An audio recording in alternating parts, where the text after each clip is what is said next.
My name is Nicole. I'm one of the instructors here at Driven2Drive, and I'm going to talk to you a little bit about the safety features in the Tesla so that if you do come in for a lesson, you won't be intimidated at all by driving the Tesla. It's very easy to use. The one feature is the screen will show you your blind spots when you're changing lanes.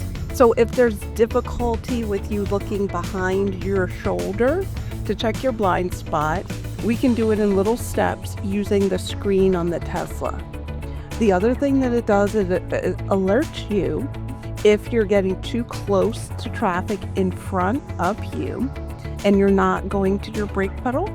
The car is designed from the factory to be a one-pedal car, just using your accelerator.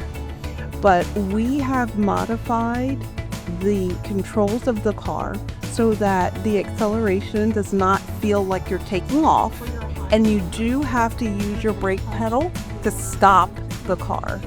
So for setting up the dynamics of the car, which is your acceleration, you're going to set to chill. The steering wheel is standard, not heavy or light, and your stopping mode is creep.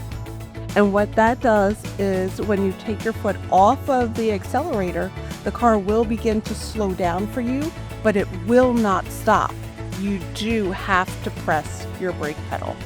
The thing that students really like when they do get into the Tesla and start to drive is that when you release your accelerator, the car begins to slow down for you, so it feels like you're more in control.